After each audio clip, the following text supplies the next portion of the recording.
His Excellency the Deputy President of the Republic of Kenya, Professor Kithure Kindiki, Cabinet Secretaries present, His Excellency the Governors present, Principal Secretaries, Ambassadors, investors, and other members of various stakeholder segments. Allow me to ride on the protocols that have so far been established. But give me 1 minute just to recognize the ambassadors who are here led by the Dean of the Diplomatic Corps. Please just stand up from where you are. The Dean of the Diplomatic Corps, please, and the ambassadors, just I can see Ambassador Groth there of Germany and several other ambassadors present. Allow me also to recognize the partners, the sponsors of this conference, without whom it would not have been easy to put this together, led by KCB. Just stand from wherever you are. The sponsors, we have got the Managing Director, Anastasia Kimutai there, and several other partners. Yeah? Please, thank you very much. Your Excellency, the Deputy President of the Republic of Kenya, it is both an honor and a privilege to stand before you today at this inaugural Nyanza International Investment Conference 2025, here in the heart of Kisumu. As we gather here today, ladies and gentlemen, we are not just participants in this forum, but we are architects of the new future for Nyanza, for Kenya, and indeed for the African continent. Nyanza is a region blessed with abundant natural resources, Your Excellency, vibrant cultures, and a resilient people, but has long been placed of untapped potential. For decades, this region has been sidelined, left behind in the shadows of political exclusion and economic neglect. This is what the fifth administration, under the tutelage of His Excellency President Dr. William Samoei Ruto and ably assisted by Professor Kindiki, have set out to reverse. However, today, we stand at the precipice of a new dawn, a moment in time where the winds of change are blowing through Nyanza, ready to propel it to the greatness it so rightly deserves. It is indeed true, ladies and gentlemen, that we have a problem. Nyanza, we have a problem that has lingered for far too long. For over 60 years, we have been talking about what is wrong with this region, talking about what we plan to do and how we will do it and when we will do it. And yet, here we are, 61 years after independence, where nearly half of our people still live in abject poverty, struggling to meet food and other most basic needs. Allow me, Your Excellency, with your permission, to enumerate just but a few of those challenges. One of the most fundamental concerns that we have here is youth unemployment. Youth, as we all know, are the backbone of any society, and they represent the future of this region. But how can we expect them to thrive when the opportunities to develop their potential are so scarce? When we look at the youth in our towns, the villages, and the cities, we see brilliant minds, energetic hands, and hopeful hearts, but they are often left idle, unfortunately, without adequate access to employment, skills development, or investment in business ventures, and yet their talents remain untapped. Today, ladies and gentlemen, 61 years after independence, it is regrettable that 40% of the population in Nyanza lives in abject poverty, unable to meet even the most basic food needs. This is not just a statistic. It is the reality that we must change working together. We must not allow another generation to be left behind. The poverty levels are stark reminder of how much we still need to do and how much potential lies within our reach if we can leverage the resources and opportunities within our disposal. The region's economic contribution paints a grim picture, ladies and gentlemen. Imagine that Nyanza counties, all put together, contribute just 9.3% to Kenya's manufacturing sector. Compare and contrast that with Nairobi County, which accounts for 27.5% contribution to our GDP. On average, in the 6 counties of Nyanza, agriculture is at 2.3% compared to other areas whose contribution is 7.6%. These numbers, ladies and gentlemen, are more than just statistics. They represent the lives, they represent the potential untapped, and they represent the future delayed. These disparities, good people, extend beyond economics. Nyanza has the highest under 5 mortality rate in the country, at the threshold of 54 deaths per 1,000 live births, compared to the national average of 41 deaths per 1,000 live births. According to the Demographic and Health Survey Report 2022, Migori has the highest 73 deaths per 1,000 live births, Siaya 63 deaths, and Homa Bay 61 deaths. Health infrastructure, again, unwarrantably, in Nyanza is woefully inadequate. Kiambu alone boasts 13 level 4 hospitals, while the entire 6 counties of Nyanza have 5. The average life expectancy of Nyanza is 58 years, compared to the national average of 67. The implication of this, ladies and gentlemen, is that if you are from Nyanza here and you are more than 58 years, you are living on borrowed time. These are statistics from the Kenya National Bureau of Statistics.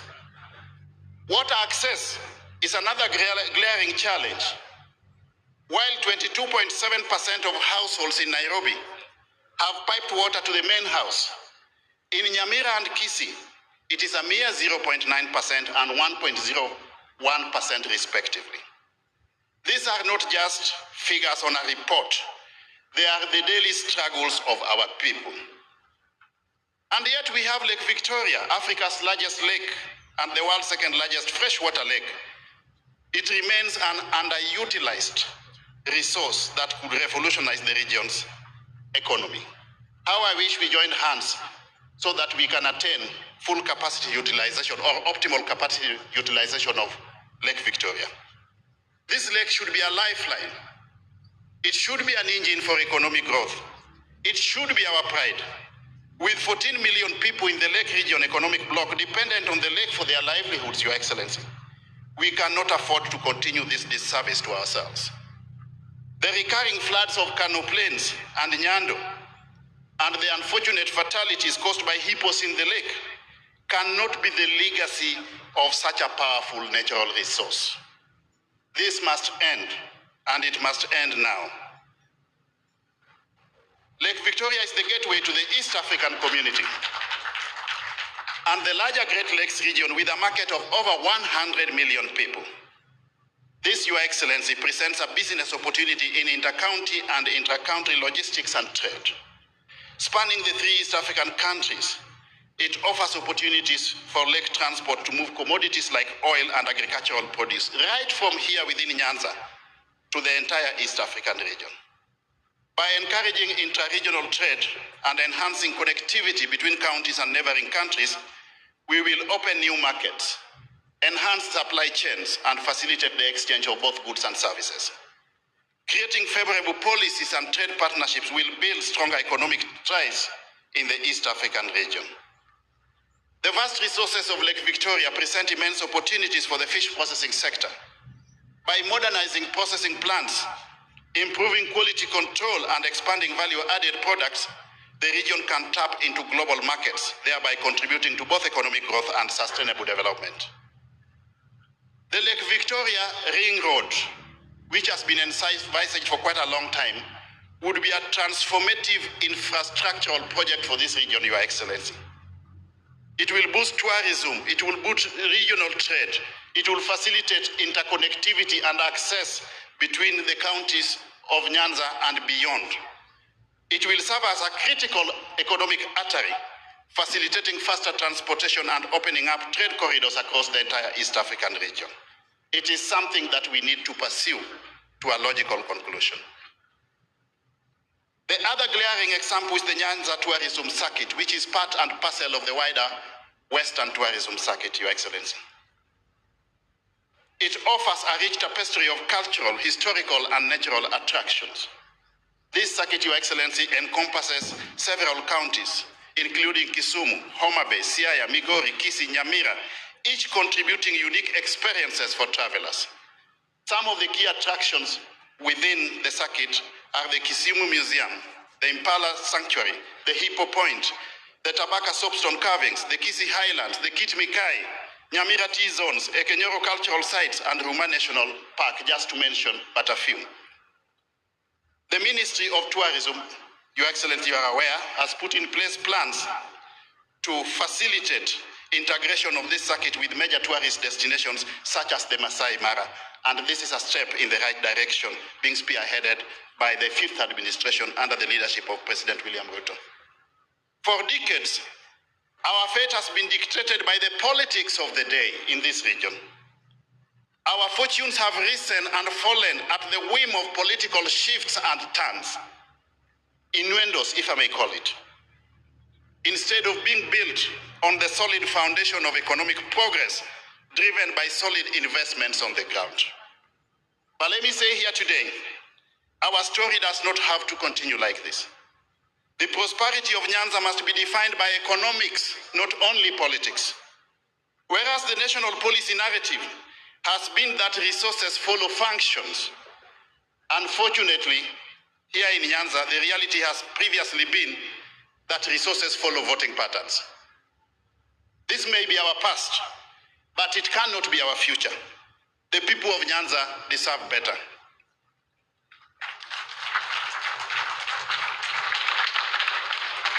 Your Excellency, your presence at this investment conference, representing His Excellency the President himself, who ought to have been the chief guest here, but seconded you to represent him at this conference due to other extraneous factors which interfered with his schedule, is a clear testimony that this 5th administration wants to shift the paradigm to a new era of inclusivity and a new narrative where resources are determined by investments. It is possible because Nyanza has produced great minds. We have engineers, we have got doctors, surveyors, artists, lawyers, architects, and countless other professionals. Yet this region is still trapped in a cycle of poverty. In fact, we have been boasting that you don't need to throw a stone when you are in Nyanza because you run the risk of hitting the head of a professor.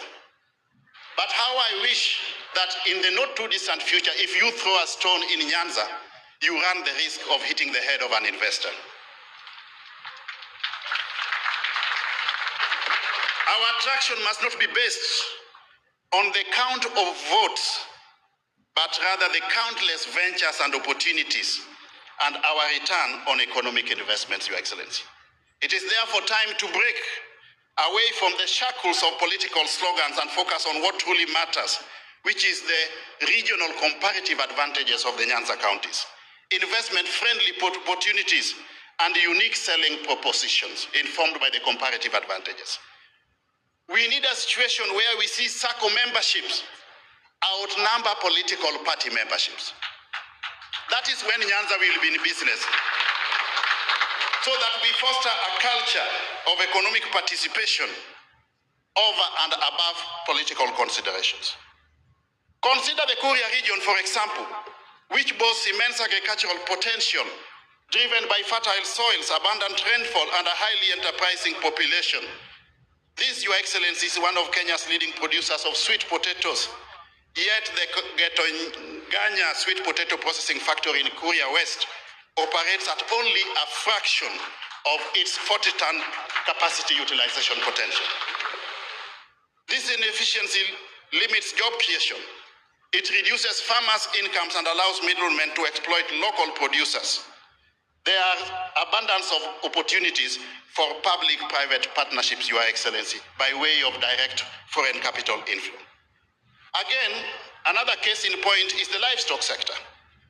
Kuria is renowned for high-quality cow hides, yet the Karamu abattoir lacks processing capacity. As a result, Your Excellency, hides are sold cheaply to middlemen. Imagine somebody buying a cow skin at 50 shillings. The same cow skin is processed and exported to Italy and they utilize it to make 3 pairs of Bali shoes and come back to sell it to us at a whopping 50,000 per pair of shoes. It cannot continue like this. This region, Your Excellency, is also a producer of high-quality coffee.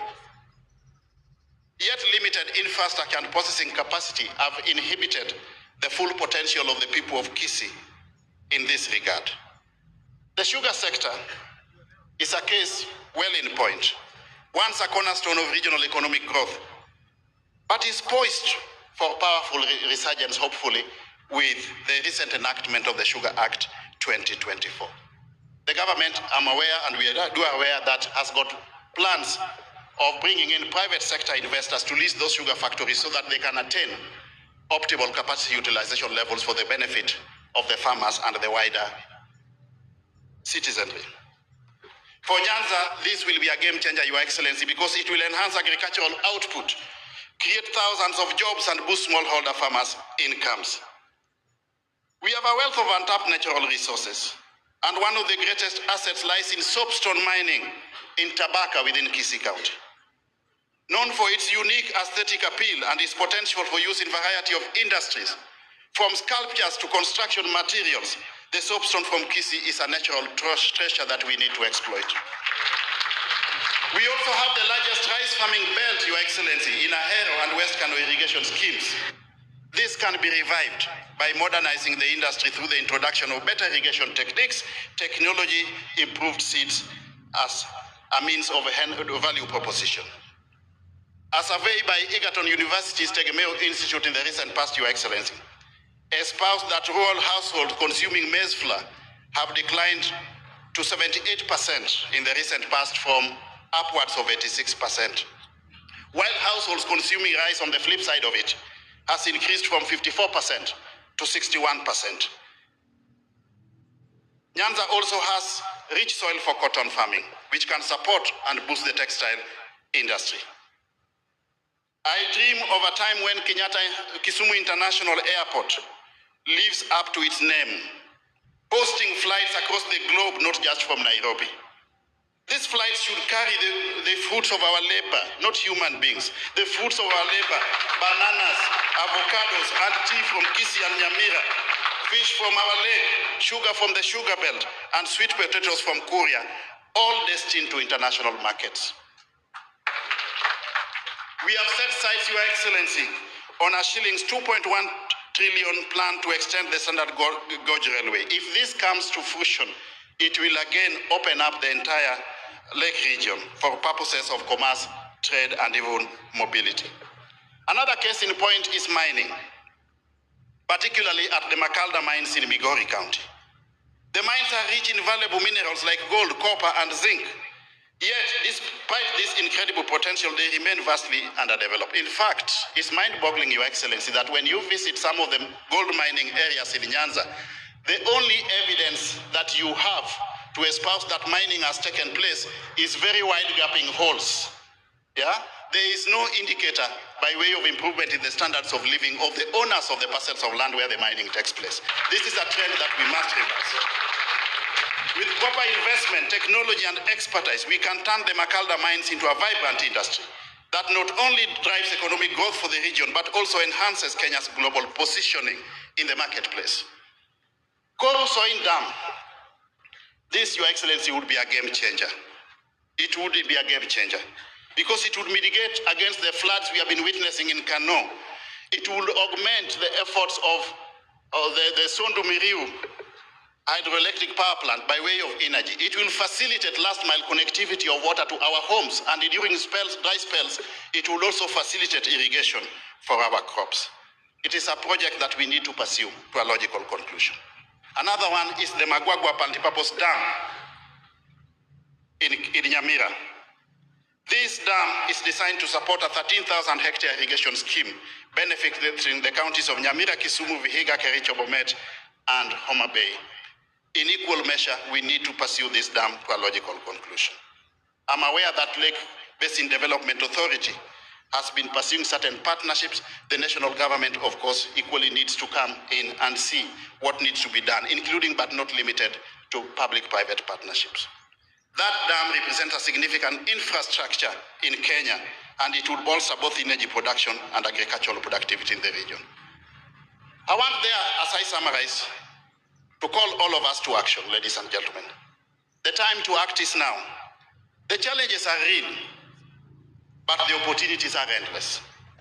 Nyanza's growth and prosperity are within our reach, but it requires bold action, investment, and collaboration. And that's why we are reaching out to all stakeholders, including but not limited to private sector investors. I stand before you here today to call on all stakeholders, the national government, the county government, investors, the diaspora, professionals, development partners, name it, to join hands with us as a people of Nyanza and transform Nyanza into an economic powerhouse. This transformation, Your Excellency, will require investment in infrastructure, especially in the transportation and the energy sectors. It will require skills development programs for our youth to prepare them for the job market of tomorrow. Public-private partnerships that foster collaboration between government, the private sector, and international donors, and support for local entrepreneurs in sectors such as agriculture, mining, and manufacturing. The promise of this region is immense, and it is within our power to realize it. The time for talking is over. Now is the time for action. Together we can unlock the potential of Nyanza and transform it into a thriving, prosperous region that contributes meaningfully to the economy of Kenya. With vision, determination, and strategic partnerships, we can shift from an economy of dependency to an economy of innovation and sustainable self-sufficiency. But none of this is possible without your support, good people. It is you, our investors, the donors, the partners, the professionals within our midst here, who hold the key to unlocking Nyanza's full potential. We cannot leave everything in the hands of the national and county governments. We must come in as agents of necessity to also augment their efforts. This conference, therefore, Your Excellency, is not just a gathering of ideas. In my view, and well-considered opinion, it is a birthplace of action. What we do today together will shape the future of generations to come. The investments that we make, the partnerships that we form, will not only yield financial returns, but they will also be a testimony of our belief in the people of Nyanza and the boundless opportunities in this region, and for the greater good of Kenya as a whole. We are not waiting for change. We are creating that change ourselves. We are embracing Nyanza's potential, breaking free from the chains of our past and reaching for the stars in the future. We, the people of Nyanza, are asking you all to work with us.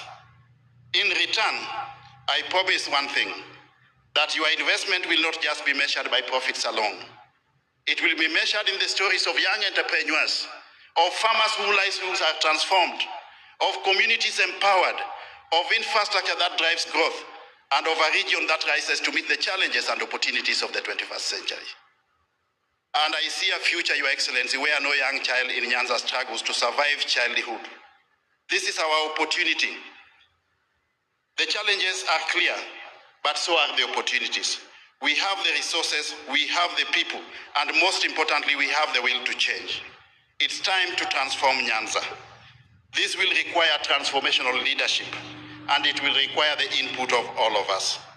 The future of Nyanza starts today. The time for action is now. Yes, we can do it, and it must be done. Thank you very much.